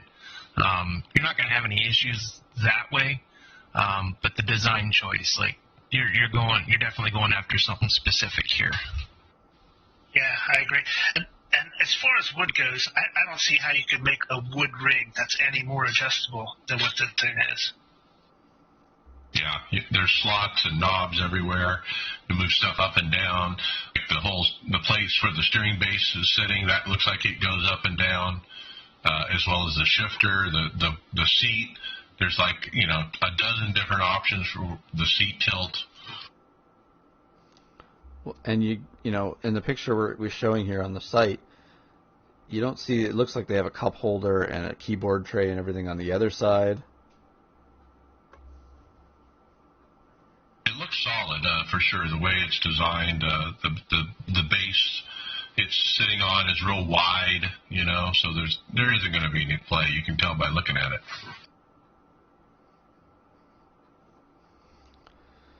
All right, let's go to the next one here. Sim Magic posted on their Instagram a tease of their new pedal that's incoming. So if it's basically just it's a hydraulics setup. It looks like here, and it's kind of interesting the color combinations that they've used on it here. I think obviously maybe it's just to draw your eye to it on the Instagram page, but definitely a nicer, sleeker brake pedal, I'm guessing, is what they're showing here. But I'm interested to see what it all is going to look like when they finally release it. Yeah, it looks very clever. The hydraulic part is like miniature. It's like smaller than what I've seen on other pedals, and it's just a small slave, it looks like. And then the rubber gaskets, like you said, lots of bright colors. It makes it pop a little bit for visually. This is the same direct drive provider, right? That's a good sign that they're putting some other products out, that they're going to be around to stay. Yeah. So yeah, absolutely. Yeah. And that direct drive system they have is very competitively priced, so it'd be interesting to see how they come price-wise for these pedal systems. Well, and I'm interested to see, like, they're saying it may be inbound, so maybe the announcement's coming at some point here. So if you want to, keep an eye on it, go to www.simmagic.com and see if at some point here if they announce it in the next couple weeks. It's not on the website yet, but yeah, they are teasing it on the Instagram. The next one just blew me away, guys. The BMW blog shows off the new Fanatec BMW M4 GT3 steering wheel in an article that also addresses their commitment to sim racing, saying the GT3 racing series will coexist with the digital racing series, and it won't be unusual to see hybrid drivers racing in both. And this wheel is literally the same wheel that you will race a real BMW M4 in. You can stick it right on your DD1, your DD2 Fanatec podium base, and it's going to start at 5,000 euros without the base. Ouch. So buy that or buy a G seat. I just don't. Do you guys really understand where the marketing idea here is? It seems like it's like if you're gonna get a BMW M4 GT3, I guess the car to be able to use it with, maybe. But it just seems like, and not to crap on Fanatec here, but I mean you got to be careful with their build quality too and stuff like that. Hey, everybody, look how much money I have. Well, a part of the tweet actually says that they expect to see some of their real BMW GT3 series racers also competing on iRacing as hybrid drivers. So they literally actually could pop it out of their car and snap it onto their rig and go run a pro invitational. Do you think they're going to be paying the $5,000 for it though? Probably not, though. That's why they'll be able to do it. Says the wheel will become available the second quarter of 2021. I just think it's an odd thing when, if you got $5,000, there's a lot more stuff you can do with it than just have a rim for a base, right? Great looking wheel and everything. It just seems kind of in a market right now where people aren't looking to spend a lot. It just seems a little bit odd. Yeah, just go back and look at Denny Hamlin's rig, and then there will be somebody that'll buy it. So the best wheel before this one, or the most expensive, I think, probably the Cube Controls, CSX2 perhaps. I was just looking that up to see what it sells for, 1,228 pounds. And when you look at them side by side, I mean, I almost like the Cube Controls better. It looks a little more fancier. It's got a screen on it. Yeah, I mean, for 5,000, it's like, where did they come up with that number? They just kind of, well, you know, we want to be, you know, extreme. We want to, you know, for the connoisseur, what number are we going to put on it? 3,000? I mean, even 3,000 is twice what it's probably worth. So 5,000? Oh my God! I want to talk to this guy on the forum, Sam Witten. He goes, legitimately cheaper than I thought it'd be, is what he posted. Is that like a joke? I just don't know. And then right below it, someone goes, I wonder who the target market is. Like, well, Robin exactly. Leach would probably tell you that. If you're that guy who buys everything, like Mr. Brian, but no, I mean, you're buying the best of the best. You're buying a motion rig. You're getting a seatbelt tensioner. You got direct drive. You know, why not put this on the list? Now, like I said, Denny's rig is pushing 6 digits, right? So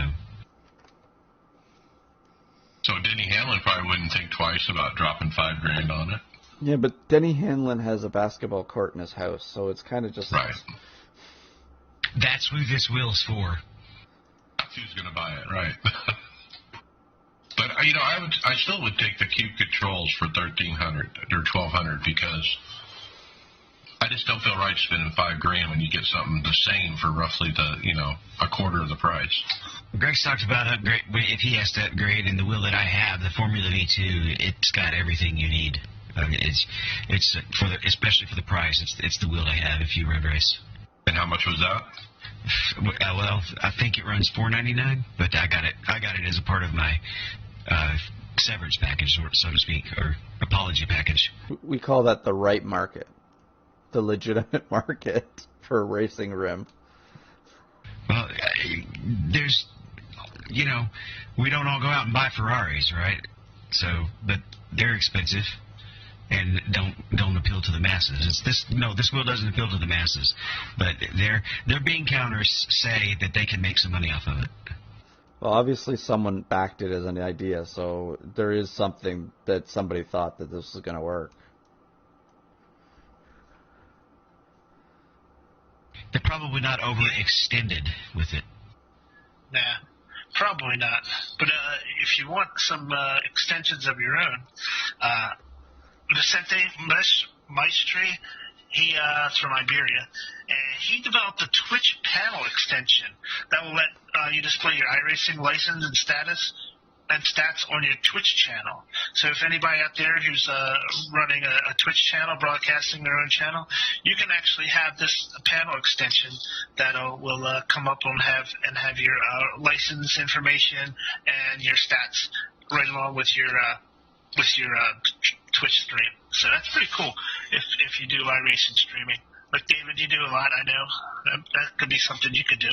I was going to say, David, this probably would be good for, like, before your races, kind of like as an intro stream, something when you get one of those. Maybe, but it's got a lot of information that really is almost irrelevant. Like time trial iRating, who cares about that, right? A lot of the same kind of information can be thrown up on like the Joe Real timing page, your iRating and some of those stuff. Now the statistics are kind of nice, like your top 5 percentages, your win percentages. Vicente's are pretty ridiculous if you look at his numbers as ridiculous good. So I don't get it. Does it actually show in your stream that you're streaming, or is it just on the Twitch page separately of the stream? It's an extension. Panel extension. So I think it's just on the page. It's not actually in the stream. You would probably you would add it in the OBS. You just put that in the URL in the OBS, yeah. So it doesn't I don't know why it would specifically be Twitch extension. You could throw it to any of the stream sources. If it's Twitch only, it would stink if you're going out to multiple sources. I'm just trying to...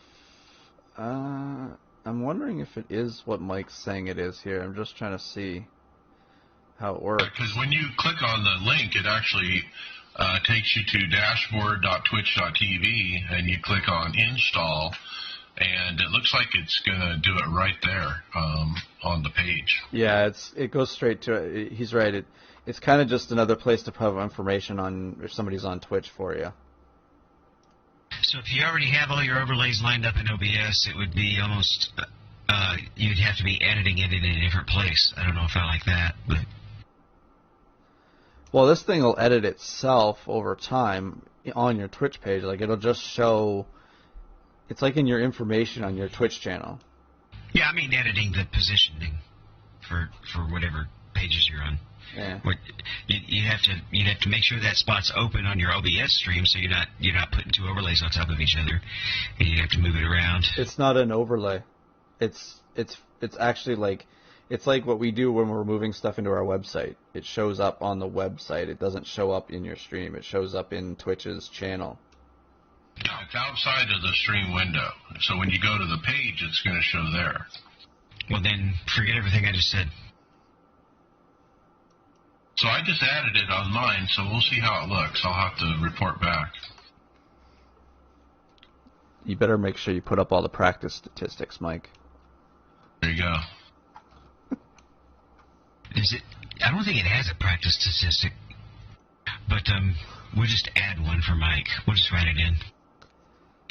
It's not too hard to add a 0, right? Yeah, there's some other stuff you need to do, apparently, because I'm not seeing it. But I did add it, and I'll figure it out. We have another rig coming up here. This one's out of Finland. The company is called Hamrick. RSH.company is their email address. It looks like a pretty nice 80/20 rig. But what's interesting about this one that kind of sets it apart for me is that the monitor connections are in the same spot. They're on the same pillar as your wheel connection is. So right, really close. That'll make it better to get that field of view that Mike loves. It's also better if you're in a motion rig, but you're definitely going to get some monitor shake from the direct drive if you don't have everything tightened down real tight. That's a good point, that it's not separate. You might have that problem, but it is a unique design for the monitor mount. That's different than I've seen on other rigs. So they have several price points, different versions. It looks like 1,029 euros for the good one. They have a lower one at 789. It's also another thing that's a little different. They've got the railing for the seat is really got a steep angle, so you can put that proper GT or even Formula seating angle. The more I look at it, the more at my next rig, I want to have something like this with the angle at the seat, just the way the one image here that she's sitting in. It just looks like it's comfortable. It is. That's what I've done with the Sparko already. It leans real deep, and it just keeps the pressure throughout your whole body even, all the way from the middle of your spine all the way to your knees, and so nothing starts to get sore or numb when you do a long race. Kind of reminds me of the way I sit my RS. Really sitting back instead of sitting straight up and down. Is that what you mean? Yeah, and we've talked about this before. Proper GT seating, your feet are supposed to be up at the same level as your butt. Well, and it's kind of what do you call it? The hammock feel. Like you're laying back a bit and being supported. In your center part of your body is supporting more than you're being upright. Yeah, you're more upright than a Formula, but because of the leaning back and also because of the fact that your knees are up higher, it just changed, but still supported. It changes the same. It just changes how the pressure hits. When we would run long races and I sat in this office chair, my butt would go numb, or I'd have to start shifting around and sitting in all kinds of weird ways, just because after 2 hours it was painful.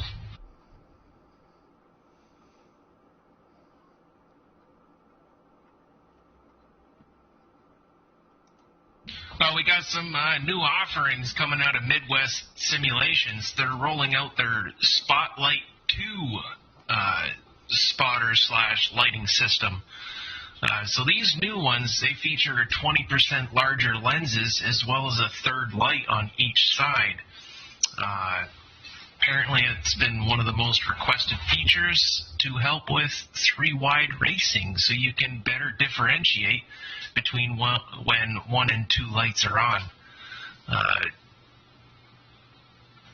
This is good stuff. I got the ones for VR, and man, I absolutely love them. If I wasn't in VR, I'd definitely be looking at getting some of these. I might even pick some of these up for the missus for her rig.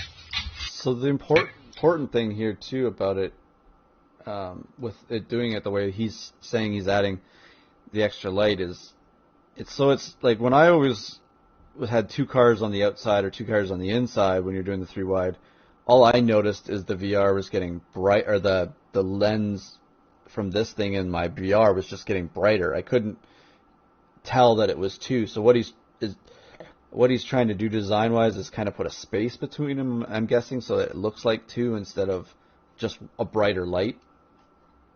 If you're not able to see both lights, you might not have them far enough in, because I can clearly see that there's the 2 lights. But what happens if you have a yellow flag or a blue flag?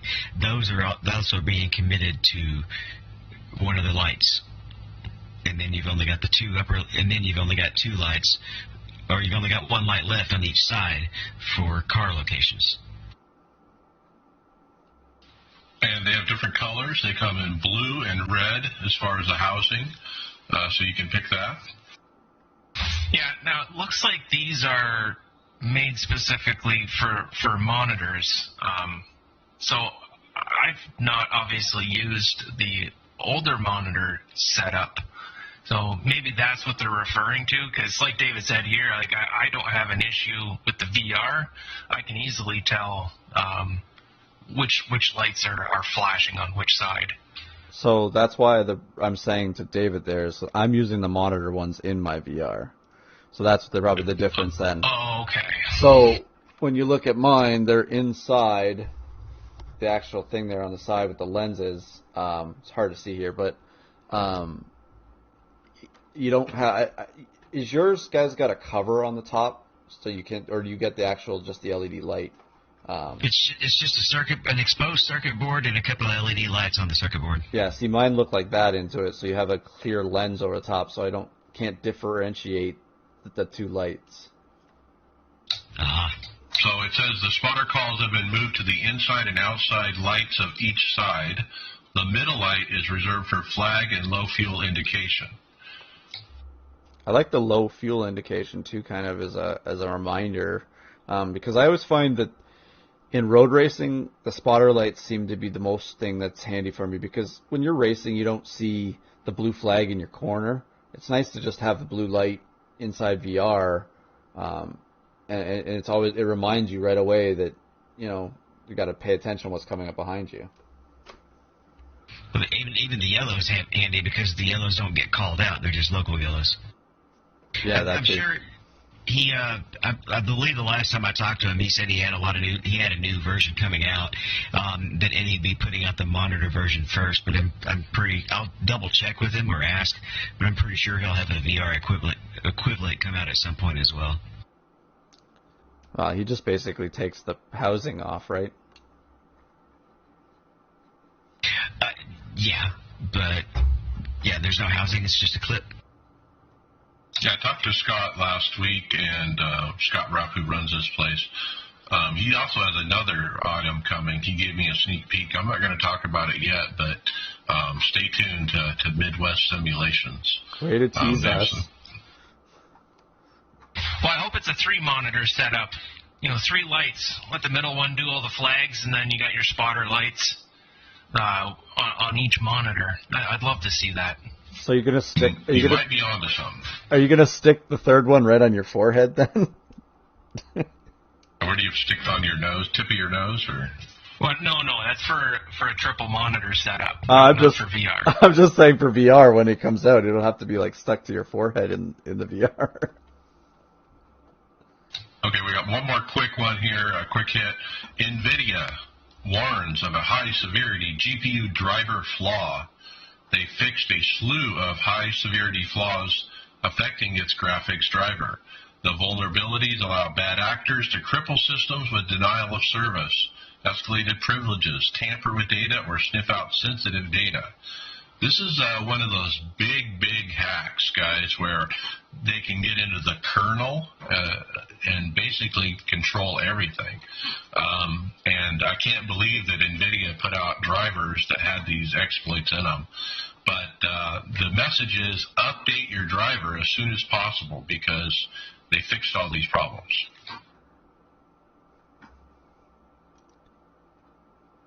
I haven't done mine yet. I don't think I've been on my computer since this was posted. So as soon as next time I get on my computer, I'm going to definitely do that. That'll jump us into results, and it looks like the first thing we have up here is some Ferrari GT challenges for Mike. Yep, we tried a Ferrari GT at the Watkins Glen, P9 after starting 16th. Some early carnage, I missed it, barely, but it was a clean race after that, so a nice finish. Ran with my friend Bobby Jonas. He actually got pole position in his split and finished third. Great run for him. I decided to try it again after my good luck and ended up P13. I was in a little bit higher split. I had like a really high car number. And after starting P16, just no pace. I'm just slow compared to those guys. I was like a second and a half off, and I was driving fast. And, I just sucked, so I quit. Yeah, Bobby, I think he's been working on bringing his iRating up a little bit. He doesn't want to be, I don't think he wants to be in the lower road course splits when NIS comes around. That's my guess. He didn't say that specifically. Well, he's been farming that series a little bit the week before as well, yeah. So you played around, and you said you're going to do some fixed stuff as well, and you played around at Texas this week. Yep, trying to gain some iRating because I'm afraid I'm going to end up in the lower split for NIS, which I probably will, but decided to run Texas, P5. It was a great run. I made 80 iRating, actually. I actually started P19 via attrition and barely missing some of the early wrecks. I worked my way up. With 10 to go or so, I actually got wrecked. It was only 30 seconds damage. Still had my 2,000 on the revs. Drove it from there 12th to 5th. It was actually a blessing in disguise to get that wreck because I pitted for tires when nobody else did. And that extra, 6 or 7 laps on the tires, I was able to pass a lot of people. So another big thing I noticed in this race is I suck on restarts. I lost positions on multiple restarts. I really got to figure out what I'm doing wrong. It went well, so I ran it again. P22, ouch. There was one caution. It was at lap 3, and then it was green from there. I was high as 7th, and I was running hard on the tires, thinking there would be more cautions like there was the race before, but there wasn't. And I ran my tires really hard and moved up, but obviously faded after that, clear back to 22nd. Hit the wall like 3 times, with the car just pushing straight to the wall. Typical Texas. And Brian, you were feeling a little skippy this weekend. Yeah, guys. So the whole deal with this the Skippy races that I did this weekend was that that the minimum license requirement for the Daytona 24 Hours was not as high as I thought it was. I thought it would be so far out of reach, but being that I found that it was only a D 4.0 or 4.0, that I was like, man, I can actually get my license high enough to do that because I was sitting at like a D 2.3 2.9 or something like that. So I buckled down this weekend. Said the skippies were at Watkins Glen, which is a track obviously I know pretty well from running stock cars there. So I just said I'm going to just race these skippies at Watkins Glen. I'll start my races in the pit stall so I don't get caught up in any early carnage, let the race kind of play out. I wasn't really caring about iRating. I just wanted to get safe races in. So man, I raced about 6 or 7 races this past weekend in the skippies at Watkins Glen, and I was actually finishing in the top 10 like almost every time just by doing that. Matter of fact, I think I got a high as a P4, and my license actually went up to a C by the end of the weekend. So I got my C license in road, which is I guess nothing to brag about, but at least I got it. And even starting from the pits, I gained probably about 150 iRating, which is crazy because I was just letting people go, and then with all the carnage, I guess in the lower splits probably, I just stayed clean and just kept getting good finishes. It was fun. I really like the skippies at Watkins Glen. It's a momentum type track. So as long as you keep your momentum up through the turns, you can actually start to do well. And from the time I started to the time I end, I probably gained 4 seconds in my lap times. So I was actually getting fairly decent and pretty competitive. It was hard to resist the urge to actually, qualify well and actually, push for a real good finish, but I just didn't want to mess up that safety rating so I could stay on track and make this 24-hour race. And I'm sure the skippies have been, the numbers have been up too, as a lot of people are probably doing the same thing you're doing, getting in there to try to raise their license up so they can become eligible. Now, Bobby was starting from the pits as well when he was farming at Watkins Glen. And when I raced with him, he qualified, but he was going to start from the pits, but he got the pole. So I'm like, dude, you got to start the race. You can't go, take the pole and start from the pits. Come on. You can drive into one real hard and watch behind you and don't let them run into you. So it worked out for him starting off the pole, and he ended up finishing third. Let a couple of hotheads go by him, because they were looking like they were going to wreck. But it ended up working out for him, and maybe he'll stop doing the pit thing. iRacing needs to add a voluntary end-of-the-line penalty to start races. That'd be nice, because it wouldn't be such a penalty, right, to be just at the end of the pack instead of, actually on pit road waiting for everybody to go by. Yeah. And that finishes up all of our official racing this week, and then we jumped into Winter League. Yes, Legends at Wilkesboro. One of the best combos, I think, on the service. I just love the NASCAR Legends at Wilkesboro. As you recall, the car and the track were released together, and they're literally made for each other. I mean, it's just a great combination. At least it is for me. I ran a P6. I think that's the best I've run in the Winter League this year. Actually ran 4th to 5th most of the race. It was a fascinating tire strategy as well.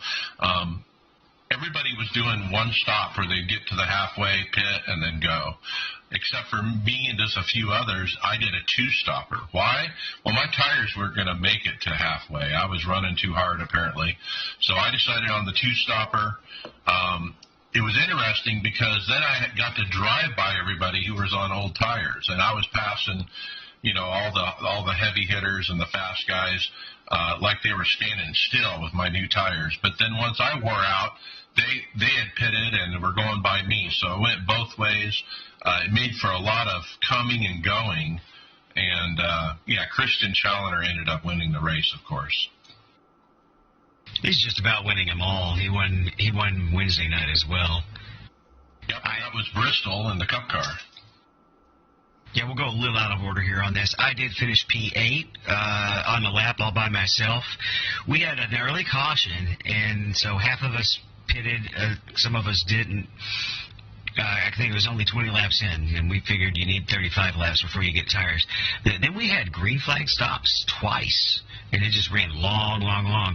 I was pitting less often than some of the other people's. In fact, I only made one pit. No, I made 2 pits, but if we had gone green the whole way out, I would have only made 1 pit the entire race, which kept me in front of some of the people who were pitting more, but the top 7 guys were just way ahead of me, but still finished P8, continuing my consistent run in there. I've jumped to 4th in points. However, I'm 7th when they show the drop weeks, but still I'm excited to be up there in both cases. And I sucked there. I didn't practice as usual. I just came in hot. Qualified when I probably shouldn't have, and that put me up in front of some of the faster guys. And I was trying to let people go, and it caused that first caution at lap 20. It was Brad Miller who took me 3 wide down on the inside. I was in the middle. I literally backed off because I wasn't going to be part of that 3 wide, and it caused him to spin down to the inside and cause that caution. Later on, under a green flag stop, I ended up pitting on the wrong side of pit road. I totally spaced that out, that you have to pit on the back stretch even if you're pitting on the front stretch. And it was a 40-second penalty under green, lost, however many laps, and never really recovered. So P18 out of like maybe 22 cars, so bummer.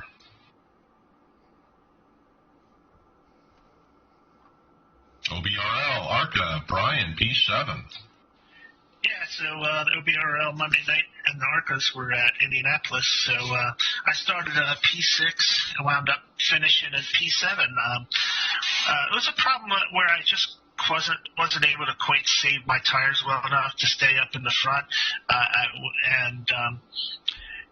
would be close to the front group as early in the run and then slowly fade back. But I still had some really fun racing. There was another driver, Bob Fellenbaum.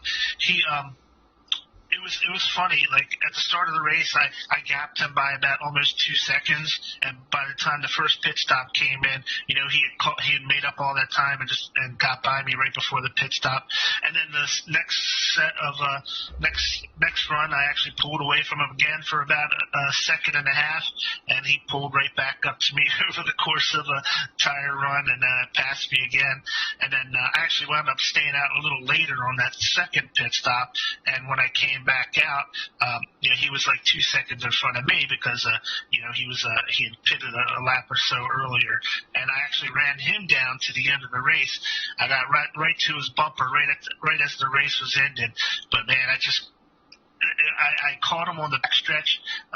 I backed up turn 3 at Indy so that I could get a run on the short chute, and I almost had enough to put my nose underneath him in the last turn 4, but I didn't really quite have enough to do it safely without really probably just taking him out and taking us both out. So he finished 6th and I finished 7th, but it was a lot of fun, even though it wasn't a great finish. It was an okay finish.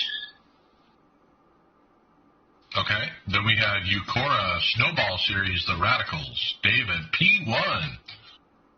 Yeah, this one was nice. I haven't done great road-wise with the Radicals here, but Daytona is a track we know. This is the old Daytona. On the road side, it doesn't feel that different. It kind of runs about the same. This is one of those situations where I seem to be getting better fuel mileage than a couple of guys. Draft was a big deal. And so what I did for a long time, I didn't really specifically know that it was going to pay off, but I knew that I could try to pass the guys, and then they would just turn around and still be able to keep up with me and probably try to fight back and get right back but me. So I've tested the waters once, and then I just started drafting and running less throttle and saving fuel. And I ended up pitting one less stop than everybody else. And our new Elite West teammate over there joined us in the majors, Justin Kirby. He was about 30 seconds out in front of me until he had him pit again, and I didn't. And that put us right next to each other. Last 4 laps, I stayed behind him. Scott posted it as a last lap pass, and I caught him on the last lap, but really I was behind him for 4 laps, just hanging in there. And a couple times he even made a couple of mistakes where I could have easily passed him. knowing how the draft works and how much of a big run you can get on the front stretch, I just let up and kept him in front of me because in that car, it was better to be in the second coming to the line.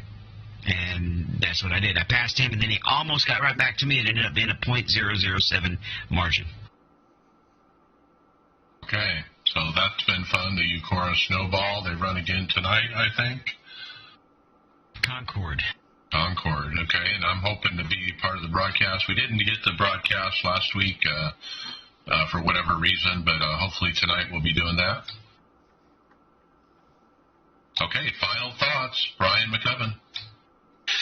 So I'm really excited now that I was able to get my license up to racing the 24. Other guys are really cool that we're racing, really fun to race with. So although I know I'm going to be really nervous when this thing actually happens because it'll be my first 24-hour type of race. I haven't really raced a Ferrari very much at all. So this weekend I'm going to dedicate myself to get a lot of practice in the Ferrari so I can at least be competent and not disappoint 5 other guys who are racing with me. That's going to be my goal, is not to tick off my teammates, I guess. Not to be that guy, right? Definitely use the times. Definitely use the track this week in the series. That'll get you used to it the most. In the practice series, the multi-class series? Yeah, jump in practice if you can, but if you can get yourself up to a B or a C 4 you can run those races with a C 4.0. All right, cool. Yeah, I'll see what happens. I'll get some time in. I'm off work on Monday, so I'll have a little extra time this weekend. It'll take some of the nerves away that you have. Just keep it on the track. Don't worry about being fast. Just worrying about not wrecking. That's what the 24 is all about. Okay, David Hall, final thoughts. I'm ready for the Daytona. We're running the majors this weekend. And I believe... Oh, yeah. I was pretty excited to look at the pre-qualifying. You have to pre-qualify in the majors because they have so many racers. They have to split into multiple pro splits and multiple sportsman splits. Well, because of my points finish last year in the playoffs, I'm automatically locked into top split the first 4 races. So I will be in the broadcast. All right, that'll be fun to watch. Greg Hectus, final thoughts. I'm looking forward to running the majors this year and running that 2.4 this weekend, Sunday night. And I'm looking at getting around to updating that spreadsheet for David by next weekend. We'll see. Other than that, I really don't have much going on. I've just been designing some stuff for the podcast. And we're starting a betting pool. That's okay. I'll contribute to it. So whoever wants to win it, just tell me what you bet. Split you 50-50. Yeah, anyways. I'm trying to get my stream back going too, so I've been working on some of that stuff, and I got all this stuff organized today for our stream, and then as soon as I had it running to start today, it crapped out. So the first little bit of the stream tonight was a little frozen, and David was cut off for some reason, but I fixed it, and we got going. Just growing pains of the beta iRacers Lounge podcast broadcast. Frozen, like frozen cactus? Sure, yeah. You guys got frozen cactus. All right. Final thoughts, Tony Groves. Well, Brian, I'll be joining you lots on track this weekend because I'm very much in the same boat as you. I've never ran a 24. I've never ran a multi-class road deal, and I've probably got close to the same amount of experience in that car. I did actually buy it 2 years ago and did a little bit of practicing, but what does that translate to today? Not a whole bunch. So, I'll be spending as much time as I can this weekend out on the track. What else we got going on? We got Aftermath happening Saturday, and it is just going to be the 3 of us this week. So really looking forward to that. Love having guests, but at the same time, also love, just the 3 of us kind of hanging out for an hour. So look for that Saturday-ish. That's it for me. Okay, very good. My final thoughts, man, these Coke announcements, we know everybody has been picked because the deadline, I think, was Tuesday night, but not everybody's been announced. They've only announced maybe 25% of the drivers. Why are we having to wait for this? I don't know, but I'm sure it has to do with sponsorship and different things being lined up behind the scenes, but was hoping to have all the announcements for this show, but was kind of surprised that we didn't get all of them. So that's been kind of interesting. The other thing is the realization that I'm not going to be in the top split or even the first division or the second division in NIS. It's kind of looking like I'm going to be third division. And why? Well, I ran, season 3 and season 4 of the NASCAR Legends and the Sprint Car pavement. And that killed my iRating. It went from like 3,200 down to 2,200. And, started doing a little bit of fixed oval to bring it up, but it's not going to be enough. I don't see me gaining 1,000 iRating between now and the 500. But I'm going to try. I'm going to keep running those fixes at Texas. Might do another one tonight and just try to grind it out and see if I can knock it back up. It's a shame that I have to give up those series, based on the NIS, but I don't want to end up in bottom split either. So it's a fine balance. I'm trying to find it. Hey, Mike, one thing I forgot to say, too, we forgot to talk about the schoolyard setups thing here, too. It's unfortunate that Mike Morley had something come up in his personal life that he can no longer do the schoolyard setup website. So we wish him well in whatever is going on, and hopefully maybe someday he could come back and do it again. But other than that, he's not going to be able to provide setups anymore. I believe we did find out that he was refunding some of the stuff back. So hopefully it goes well for. Hopefully it doesn't inconvenience too many people here. And from the lounge, obviously we're not being sponsored by them anymore. So other than that. Well, it's going to suck for us going into the NIS, I think. We were really counting on those setups as a starting point. So I think as a team, Tifosi is going to have to figure out what we're going to do setup-wise. We're back at square one. We'll burn that bridge when we get to it, I guess. We got plenty of time still. It looks like the first couple of weeks we can get away with some stuff because it'll be Daytona and then the Daytona road course. So I feel okay for a restrictor plate and then the road course right away and Homestead. Okay. And with that, we'll see you on the track. Later.